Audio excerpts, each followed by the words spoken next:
నమస్తే, welcome to #you. నేను మీ రాజేష్. రాష్ట్ర విభజన జరిగి అంటే 2014లో విభజన జరిగింది. ఆ విభజన తర్వాత నుంచి కూడా కృష్ణా గోదావరి జలాలకు సంబంధించినటువంటి వాటాలపైన ఆంధ్రప్రదేశ్, తెలంగాణ అంటే రెండు తెలుగు రాష్ట్రాల మధ్య కూడా వివాదాలు కొనసాగుతూనే ఉన్నాయి. తాజాగా గోదావరి బనకచెర్ల లింక్ ప్రాజెక్ట్ అంశం ఇరు రాష్ట్రాల మధ్య రాజకీయ ఉద్రిక్తతలకు దారితీసినటువంటి విషయం మనం గత కొంతకాలంగా చూస్తూ ఉన్నాం. పెద్ద ఎత్తున ఇటు తెలంగాణలో కానీ అటు ఆంధ్రప్రదేశ్లో కానీ రెండు రాష్ట్రాల మధ్య, మరోవైపు తెలంగాణలో కూడా పొలిటికల్ హీట్ని రాజేస్తుంది. ఈ నేపథ్యంలోనే తెలుగు రాష్ట్రాలకు సంబంధించినటువంటి ఈ వ్యవహారాల్లో నీటి వివాదాలపైన తాజాగా కాసేపట్లో మధ్యాహ్నం 2:30 గంటలకు కేంద్ర జలశక్తి మంత్రి కార్యాలయంలో సిఆర్ పాటిల్ అధ్యక్షతన కీలక సమావేశం జరగబోతా ఉంది.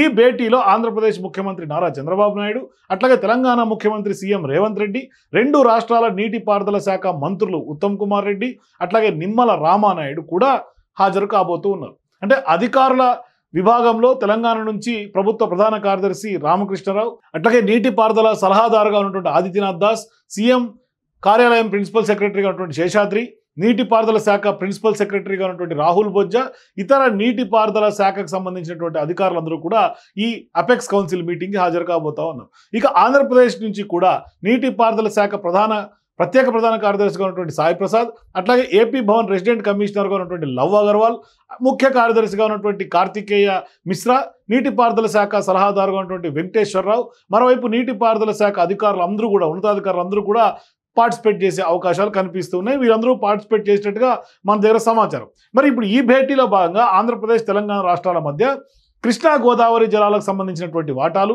ప్రాజెక్టుల ఆమోదం మరియు కేంద్ర ఆర్థిక సహాయంపైనే ఇప్పుడు చర్చించబోతున్నట్లుగా తెలుస్తోంది. మరోవైపు రెండు రాష్ట్రాల మధ్య కూడా ఒక రకంగా చెప్పాలంటే జల వివాదాలకు శాశ్వత పరిష్కారం కనుక్కునే ప్రయత్నం ఇప్పుడు చేస్తున్నట్టుగా స్పష్టంగా అర్థమవుతుంది. దాదాపుగా గత 10 ఏళ్లుగా అంటే తెలంగాణ రాష్ట్ర విభజన తర్వాత కూడా 2014 నుంచి ఇప్పటిదాకా పెద్ద ఎత్తున నీటి యుద్ధం కొనసాగుతుంది రెండు రాష్ట్రాల మధ్య. సో ఇప్పుడు గోదావరి బనకచెర్ల ప్రాజెక్టు పైనే సమావేశంలో చర్చించాలని ఆంధ్రప్రదేశ్ ప్రభుత్వం ప్రతిపాదిస్తే అసలు బనకచెర్ల చర్చే అవసరం లేదు, అసలు అవసరం లేనటువంటి చర్చ అంటూ కూడా తెలంగాణ సర్కార్ కేంద్రానికి లేఖ రాసింది. లేఖ రాసినటువంటి నేపథ్యంలో ఈ సమావేశానికి అత్యంత ప్రాధాన్యత సంతరించుకుంది.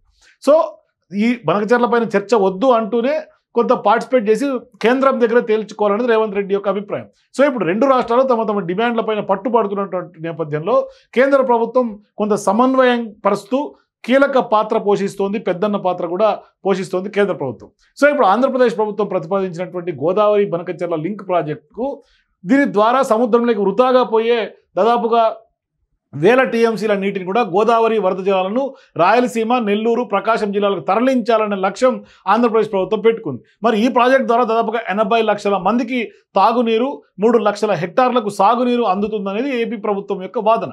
కానీ తెలంగాణ ప్రభుత్వం ఆ ప్రాజెక్టును తీవ్రంగా వ్యతిరేకిస్తోంది. ఇది గోదావరి జలాల వివాద ట్రిబ్యునల్, అట్లాగే ఆంధ్రప్రదేశ్ పునర్వ్యవస్థీకరణ చట్టం 2014లో ఏదైతే నిబంధనలు ఆ రోజు పునర్వ్యవస్థీకరణ చట్టంలో ఉన్నాయో ఆ నిబంధనలన్నింటినీ కూడా ఉల్లంఘిస్తోంది ఏపీ అనేది తెలంగాణ యొక్క వాదన. అంటే తెలంగాణకు రావాల్సినటువంటి నీటి వాటాలను కొంత ఆంధ్రప్రదేశ్ హరిస్తోంది అనేది ఇప్పుడు తెలంగాణ వాదులుగా తెలంగాణ ప్రాంత సీఎం, తెలంగాణ నేతలందరూ కూడా చెప్తున్నారు. మరోవైపు సీఎం రేవంత్ రెడ్డి, నీటిపారుదల శాఖ మంత్రి ఉత్తమ్ కుమార్ రెడ్డి కూడా గోదావరి బనకచెర్ల లింక్ ప్రాజెక్టు పైన చర్చించడానికి అంగీకరించేదే లేదనేది తేల్చి చెప్పేశారు.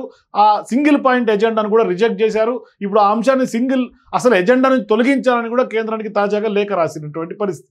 మరి ఇప్పుడు తెలంగాణ ప్రభుత్వం గత 10 ఏళ్లలో కృష్ణానది జలాల్లో తమకు రావాల్సినటువంటి 299 టీఎంసీల నీటి కోటాను సాధించడంలో విఫలమైందని ఆంధ్రప్రదేశ్ 512 టీఎంసీలను యథేచ్ఛగా మళ్లించుకుందనే ఆరోపణ కూడా చేస్తున్నారు. మరోవైపు కృష్ణా బ్రిజేష్ కుమార్ ట్రిబ్యునల్ విచారణను కూడా త్వరగా పూర్తి చేయాలని, అట్లాగే టెలిమెట్రీ పరికరాలు అమర్చి నీటి వినియోగాన్ని ఖచ్చితంగా కొంత కొలవాలన్నది తెలంగాణ ప్రభుత్వం యొక్క వాదన.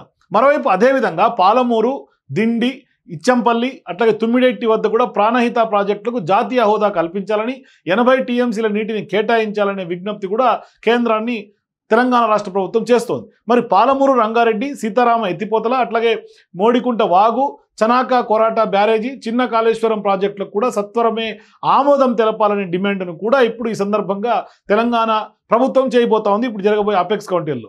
మరోవైపు ఆంధ్రప్రదేశ్ ప్రభుత్వం కూడా పోలవరం ప్రాజెక్టు ఖర్చుల రియంబర్స్మెంటు, ఎడమ కుడి కాలువకు సంబంధించిన నిర్మాణానికి కేంద్రం సాయం చేయాలని కూడా ఆంధ్రప్రదేశ్ కోరుతోంది. సో ఇప్పుడు రాయలసీమ వంటి కరువు ప్రాంతాలకు కూడా నీటి సరఫరా కోసం పెద్ద ఎత్తున బనకచెర్ల ప్రాజెక్టును ఒక సహృదయ భావంతో నిర్వహిస్తోంది, దాన్ని ఆమోదించాలని ఆంధ్రప్రదేశ్ కూడా కోరుకుంటుంది.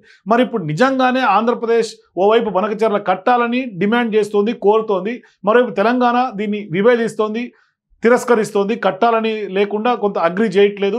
మరి ఇప్పుడు అపెక్స్ కౌన్సిల్ మీటింగ్లో ఏం తేల్చబోతుంది? ఇప్పటికే కేంద్ర పర్యావరణకు సంబంధించినటువంటి అనుమతులు కానీ అన్ని అనుమతులు కూడా బనకచెర్ల ప్రాజెక్టుకి రిజెక్ట్ అయినటువంటి నేపథ్యం.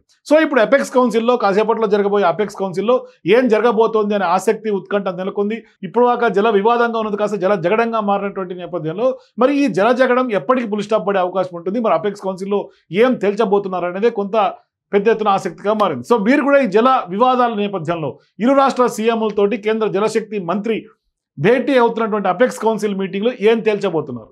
మీ అభిప్రాయాలు కింద కామెంట్స్ తెలియజేయండి. For more videos please watch #.